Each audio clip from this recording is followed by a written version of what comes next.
El doctor Antoliano Peralta Romero, ministro de Justicia de la República Dominicana, está con nosotros. Buenos días, ministro. Muchas gracias. Buenos días a ti y al auditorio, a todos los que escuchan este programa. Mire, aunque el consultor jurídico está muy cerca del presidente, pero como que la palabra ministro tiene como, así como ese peso. Y sobre todo cuando de entrada es el ministro histórico porque es el que instala, es que es el que inicia con el ministerio, al menos en esta etapa. Hace muchos años existe el Ministerio de Justicia, pero ya ha creado una ley con todas las formalidades. Evidentemente que es un elemento muy importante, y ya me refiero a su carrera profesional. ¿Y qué diferencia hay, para que comencemos en esto, con Procuraduría, los trabajos de Procuraduría, el Ministerio de Justicia y la importancia desde el punto de vista institucional que en el país exista un Ministerio de Justicia?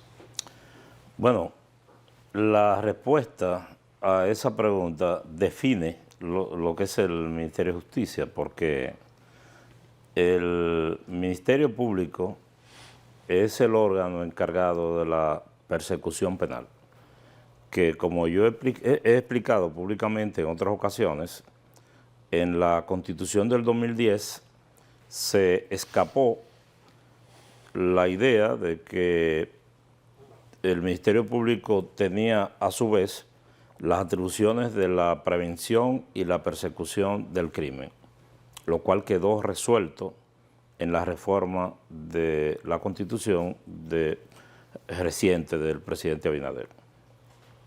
Entonces, el Ministerio Público o el procurador o procuradora tienen las atribuciones naturales que siempre las leyes les han conferido. El Ministerio de Justicia, en cambio, es un órgano del Poder Ejecutivo. Por eso me dio un poco de risa y de preocupación que yo vi que una persona escribió, un crítico escribió en alguna de las redes, que decía, crean el Ministerio de Justicia, entonces ponen a Antoliano que es un político. Y yo dije, bueno, pero también ponen un político en el Ministerio de Agricultura y en el Ministerio de Educación.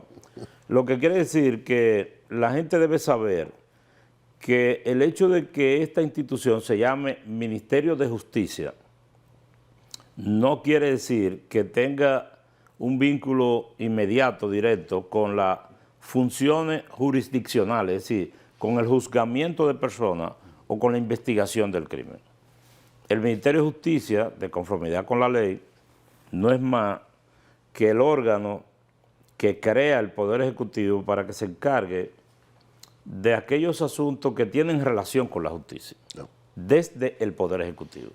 Por ejemplo, aquí existió una institución que fue disuelta después, que se llamaba Comisionado para la Reforma y Modernización de la Justicia. Esa es una tarea del Ministerio de Justicia. Es decir, cuando el Poder Ejecutivo propone un código que tiene derecho, porque la Constitución le da atribuciones, iniciativas legislativas, cuando un presidente dice, vamos a reformar el Código Penal o el Código Civil, eso es una acción que tiene que ver con la creación de políticas en favor de la justicia, es decir, en pro de mejorar el funcionamiento de la justicia. Hace poco, nosotros vivimos la reforma del Código Penal y del Código Procesal Penal. De alguna manera, esas iniciativas no emanaron del Poder Ejecutivo. El Poder Ejecutivo tuvo que inmiscuirse. ¿A través de quién se inmiscuyó? A través de la consultoría, que es donde fue a parar todo lo que tanto la consultoría como el Ministerio Público, fue donde terminó parando las atribuciones que en una vez tuvo el Ministerio de Justicia. Incluso, alguien dijo que yo me había encerrado con la procuradora y su equipo a discutir el Código Penal. Y yo dije, yo la verdad no recuerdo si la puerta estaba cerrada, pero de que estaba ahí estuve. Claro. Estuve reunido con ella y con el equipo nuestro y el equipo de ella, armonizando el criterio del gobierno, del Estado, del Poder Ejecutivo y en este caso ya del Ministerio Público. De suerte que concluyo y sintetizo la respuesta diciendo lo siguiente. El Ministerio Público es el órgano de persecución del crimen y de acusación ante los tribunales. El Ministerio de Justicia es la institución del Poder Ejecutivo encargada de, entre otras cosas, crear políticas públicas en favor de la justicia, además de interrelacionar esos dos poderes. Ahí mismo, en el malecón hay una oficina que a veces un poquito ruidosa por temporada, donde la gente va a validar cosas, va a Procuraduría, una oficina que tiene Procuraduría. O sea, hay que ir a validarla, hay que ir a... Eso, ¿qué es lo que se hace ahí? Y si eso de inmediato pasa al Ministerio de Justicia. Muy buena pregunta, porque ya con esta respuesta comenzamos a economizarnos publicidad que tendremos que llevar a cabo en algún momento. Claro. No, en el Malecón Center, que nosotros aspiramos a conseguir otro espacio ahí para lo que voy a decir ahora, hay una oficina del Ministerio Público donde se hacen varias funciones, se piden certificaciones de notario, algo que tiene que ver con las sociedades sin fines de lucro, etcétera. Entonces, también se emiten certificaciones de Buena conducta. ¿Perdón? Buena conducta. Sí, del estatus.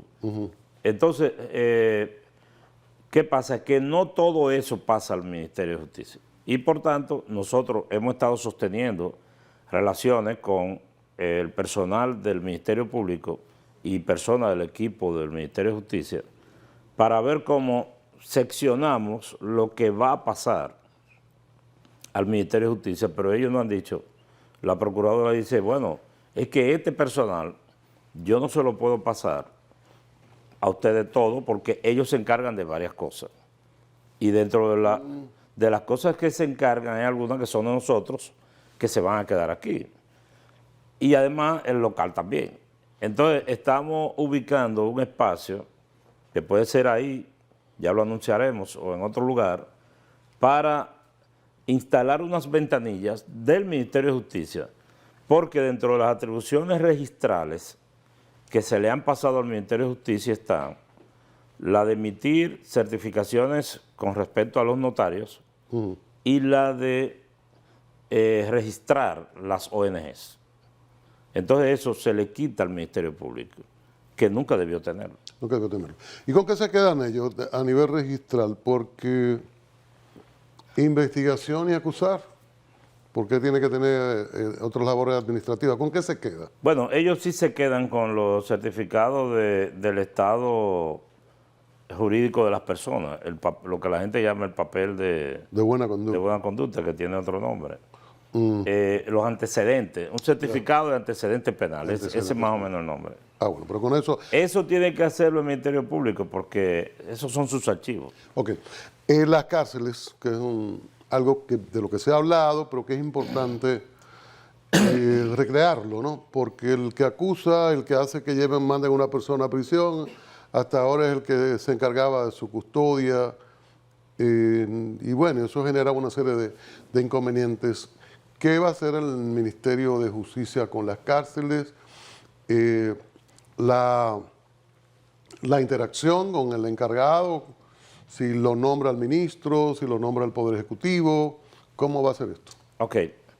El sistema penitenciario en sentido general, de conformidad con la Constitución del 2010, establecía que el sistema penitenciario estaba bajo la regencia, bajo la supervisión, bajo el manejo, sin que sean estas las palabras exactas, del Ministerio Público o de cualquier otro órgano del Estado que se cree para ese fin. Okay. Entonces, la reforma constitucional no tuvo que tocar eso. Sí tocó ese artículo en lo que concierne a la política contra el crimen de la que ya hablaremos. Lo único que tuvo que hacerse fue proponer una ley atribuyéndole esta tarea a otra institución y se la atribuyó al Ministerio de Justicia. Ahora, vale la pena hacer una aclaración. En el sistema anterior, en el que acabamos de superar, el Ministerio Público manejaba el sistema penitenciario a través de una oficina que se llama Dirección General de Prisiones, que pasó a llamarse posteriormente Dirección de Asuntos Penitenciarios, como un órgano, una dirección de área del Ministerio Público, o sea, una parte integral bajo la dirección directa del procurador. En el caso del Ministerio de Justicia, la Dirección de Asuntos Penitenciarios, la ley que crea el Ministerio de Justicia la integró como una dirección descentralizada, con autonomía presupuestaria, administrativa y funcional. Lo que quiere decir que es una relación, digamos, como la de Hacienda y Aduana, como la de Hacienda y DGI, para poner un símil.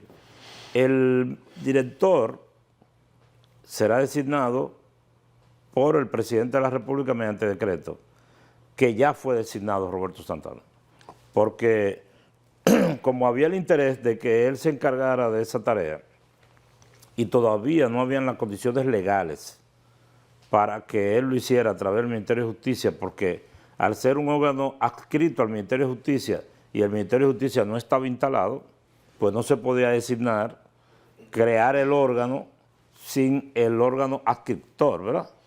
Entonces, lo que se tomó la decisión fue de que fuera designado a través de la Procuraduría, es decir, mediante el sistema vigente anterior. Y él era el director de prisiones como un funcionario de la Procuraduría, y hace pocas semanas se emitió un decreto designándolo director de Asuntos Penitenciarios adscrito al Ministerio de Justicia. Debo decir, para responder la pregunta con precisión, ¿cuál es la relación? Bueno, digamos, el director de prisiones es la persona que está en el terreno, en el campo, dirigiendo el tema de los internos. El Ministerio de Justicia es quien supervisa y genera reglas y políticas para mejorar el sistema penitenciario. Qué bueno. Vamos a comerciales, regresaremos con Antoniano Peralta Romero, ministro de Justicia de República Dominicana. Continuamos este encuentro extra con el doctor Antoniano Peralta Romero, ministro de Justicia. Ministro, lo referente a la política criminal, que es algo que uno leía con frecuencia, el Ministerio Público se encarga de la política criminal del Estado, lo referente a la representación del Estado, la defensa de los intereses del Estado formales, ¿no? Ya en tribunales o fuera del país. ¿Cómo se articula esto? ¿Cómo ha quedado en la ley? Bueno, muy bien. En la Constitución había una ligera distorsión con esto de la política criminal del Estado en lo que respecta a la prevención. Okay. Y esto sí hubo que modificarlo porque la Constitución le atribuía esta tarea de manera específica y directa al Ministerio Público, lo cual ni la ejercía ni la podía ejercer. Ni la podía ejercer. Entonces, ¿quién tiene la dirección de la política de prevención del crimen del Estado? La tiene el Poder Ejecutivo y debe coordinarla el presidente de la República. En el proyecto, yo siempre he referido, y lo reitero aquí, que en el proyecto de ley que crea el Ministerio de Justicia, por alguna razón se consignó, cuando nosotros recibimos la ley, o fue un error nuestro o del Congreso, que el Ministerio de Justicia iba a coordinar la política contra el crimen, porque es un sistema, no es una entidad nada más, claro. Es un sistema, ahí está Interior y Policía, está el mismo Ministerio Público, está el Ministerio de Deporte, está el Plan Social, Ministerio de Cultura, todo eso es prevención, ¿verdad? Entonces, al final nos dimos cuenta de que la ley no debía ser promulgada en esas condiciones donde el Ministerio de Justicia aparece coordinando, sino que el Ministerio de Justicia forma parte del sistema de prevención del crimen. Y por eso fue que la ley se observó y se envió de nuevo al Congreso, donde se corrigió esto y se hizo anotar que es el presidente de la República quien tiene la coordinación, pero tiene que serlo, porque es el presidente quien puede disponer, y por eso yo mencionaba el Ministerio de Deporte y aprovecho para poner el ejemplo. El presidente es el que puede disponer a hacer un polideportivo en un lugar donde se entiende que ha aumentado el crimen, para que los jóvenes no estén metidos en asuntos ilícitos, o es el presidente quien puede llamar al ministro de Cultura y decir, hazme una jornada cultural en X barrio, en X sector del país, para mejorar tal cosa. O al plan social, también ayuden, que hay un problema que necesita asistencia, a veces porque el robo está motivado, como dicen los abogados, el robo famélico en necesidades extremas. Entonces, es el presidente de la República, el jefe de Estado, quien coordina esa política de prevención. Ahora, el Ministerio de Justicia tiene un papel protagónico, porque eso es su función natural. Es decir, el Ministerio de Justicia, si el Ministerio de Deporte excepcionalmente participa en esta tarea, porque tiene otras funciones que le son propias, el Ministerio de Justicia, estas son sus tareas principales. En la reglamentación supongo que para las reuniones falta el presidente, vice o el ministro de Justicia. Bueno, eso habrá un ámbito ejecutivo. Sí, deberá haber, pero eso se determinará en los reglamentos, que aprovecho para decir que estamos trabajando el reglamento general de la ley que crea el ministerio y otros reglamentos que serán necesarios. La representación del Estado es automática, corresponde al ministro de Justicia. Sí, mira, Cristian, esto es necesario explicarlo con un esfuerzo de claridad. La representación del Estado en justicia en la República Dominicana tenía una dispersión histórica y preocupante. Porque los abogados saben, los abogados que están en ejercicio, que cuando se demanda al Estado, cuando se demandaba al Estado, había que hacerlo en manos del Procurador General de la República. Precisamente porque cuando se disolvió el Ministerio de Justicia, en la última vez que ocurrió, que fue en el triunvirato, muchas de sus funciones se pasaron al Ministerio Público. Y ahí el Ministerio Público fue a parar teniendo la atribución de recibir las demandas contra el Estado. Pero muchas de esas demandas no eran penales, eran administrativas o civiles, y ahí están los fiscales entonces con la responsabilidad de representar al Estado. Luego, cuando se estableció la jurisdicción contenciosa administrativa, se creó un funcionario que se llamaba Procurador General Administrativo. Este representa al Estado en materia administrativa. Entonces eso generaba una confusión que producía incidentes en los tribunales. Si hay que notificar al procurador o al Procurador General de la República o al administrativo, cuando yo personalmente en mi ejercicio privado, llegó un momento que lo notificaba a los dos. Y hubo una procuradora adjunta que me incidentó un proceso porque no se notificó en el Palacio Nacional, de manera errónea, lógicamente, pero lastimeramente el tribunal le acogió el incidente, y yo tuve que mandar un alguacil al Palacio, que por cierto de allá me llamó para decirme que no lo dejaban entrar porque no tenía corbata. Pero bueno, ahora, ¿cuál es el tema? El tema es que la representación del Estado ante los tribunales, a excepción de lo penal, recae en el Ministerio de Justicia.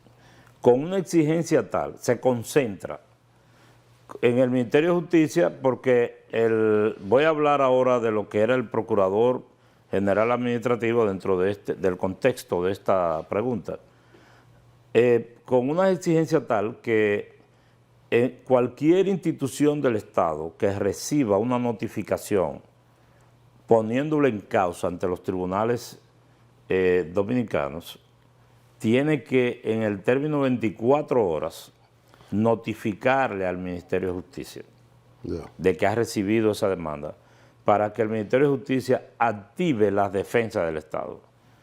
¿Cómo las va a activar? Bueno, lo que yo decía, el Procurador General Administrativo, que era el defensor de la administración pública ante el Tribunal Superior Administrativo, con la reforma constitucional última, se convierte en el abogado de la administración pública. Pero este abogado de la administración pública tiene que actuar como si fuera una firma de abogados, que es lo que estamos creando ahora. Un equipo de abogados especializados, porque había una distorsión tal que ese funcionario, que es un abogado de la administración pública, lo confundían con un representante del Ministerio Público. E incluso le pagaban en la Procuraduría. Y sus ayudantes todos son procuradores de corte, que vienen de corte de conocer asuntos penales a tratar temas administrativos. Entonces eso hay que reorganizarlo. Eso toma tiempo, claro. Que sí, porque además hay que entrenar a los abogados para que vayan al litigio administrativo. Por otro lado, la representación del Estado por parte del Ministerio de Justicia no se queda solo en la jurisdicción nacional, sino que los temas de los arbitrajes y los litigios internacionales, porque hay dos tipos de demandas. El Estado a veces es demandado en tribunales extranjeros, no necesariamente en términos de arbitraje, sino una demanda. Hay un caso ahora mismo aquí que se conoce en una corte de la Florida. ¿Cuál es? Es un tema que tiene que ver con un contrato de impostón. Pero eso se está conociendo en la Florida, pero no en un arbitraje, porque ese contrato no contiene cláusula arbitral. Entonces, ¿quién representa esa demanda? Bueno, actualmente, antes de la existencia del ministerio, lo hacía la consultoría y dependiendo del tipo de contrato, lo hacía el Ministerio de Industria y Comercio. Tiene que colocar uno que sepa francés ahí, porque el presidente ha hecho advertencia a la empresa arrendataria de aeropuertos, a Da Vinci. Bueno, pero al fin y al cabo, el Ministerio de Justicia ahora concentra, le quitó estas atribuciones a la consultoría y al Ministerio de Industria y Comercio, y el Ministerio de Justicia asume esta tarea. Y lo digo por aquí para que si me está viendo algún funcionario, ya no tener que lo tenga por adelantado, porque se le va a comunicar. La mayoría de los conflictos de arbitraje que se genera en el Estado históricamente, desde antes de este gobierno y en este gobierno, vienen por cláusulas arbitrales no muy bien concebidas y que perjudican al Estado.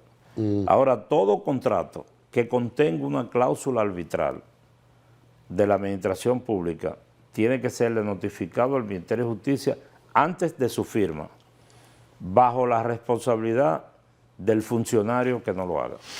Es importante, esa es una advertencia, una advertencia final. ¿Dónde usted va a tener asiento? ¿Palacio? No deje que le hagan lo que pasó con el Tribunal Constitucional, que lo pusieron ahí entre arroz y habichuela, un rinconcito en Inespre.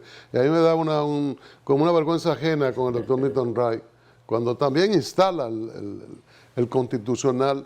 Ya usted sabe dónde va a ir, existen las condiciones, presupuesto, ya todo eso. Bueno, pero estuvimos a punto de caer entre arroz y habichuela porque nos dieron un espacio en el IAD donde creo que está. No lo acepto. Pero lo tomamos para la dirección de prisiones, un piso completo.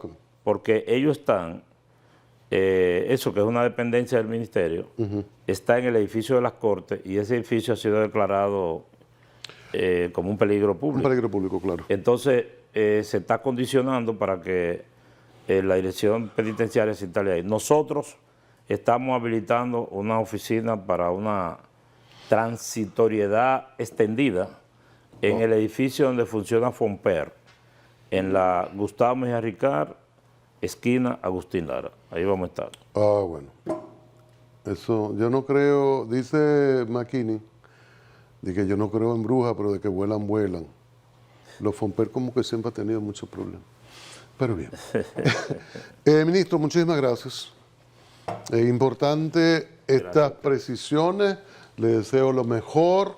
Esos inicios son difíciles, incómodos, incomprensión, los recursos, en fin, y a veces pasan meses y la gente dice, pero ¿cómo que va a funcionar? Hay que instalarse. Son muchos años. Es desde el 62 a la fecha. Del 64. 64. O sea, estamos hablando de 72 años. Sí, más o menos. No, un poquito menos, un poquito. 72 menos 6, por ahí. Y es mucho tiempo. Sí. Y hay que tenerle paciencia, como decía Chapo. Yo voy a volver aquí a este programa Encuentro Extra, cuando ya estemos totalmente instalados, que no quiero decir instalados físicamente nada más, instalados, estructurado, institucional y con los recursos humanos necesarios para explicar ya cómo estamos funcionando. Después de 5 años, ¿no extraña el palacio? El palacio. Hay gente que le gusta estar en el palacio. No, y la cercanía con el presidente y ver todos los días al presidente. ¿No extraña eso? Bueno, a veces he necesitado ver al presidente y me encuentro que el tráfico está muy complicado. pero yo creo que esto es un nuevo reto y los nuevos retos entusiasman. Qué bueno, qué bueno. De nuevo las gracias al doctor Antoliano Peralta Romero, ministro de Justicia, primer ministro de Justicia, ya en esta etapa de la democracia, y qué bueno, y con todos estos cuidados y todas estas especificaciones para lo institucional, para que avancemos institucionalmente. A ustedes también gracias. Severo Rivera tiene a José Antonio Rodríguez, cantautor, quien después de, ¿verdad?, estar en responsabilidades oficiales ha vuelto, ha hecho muchas cosas y sigue haciendo cosas que compartirán con nosotros ellos dos, Severo y José Antonio. Adelante.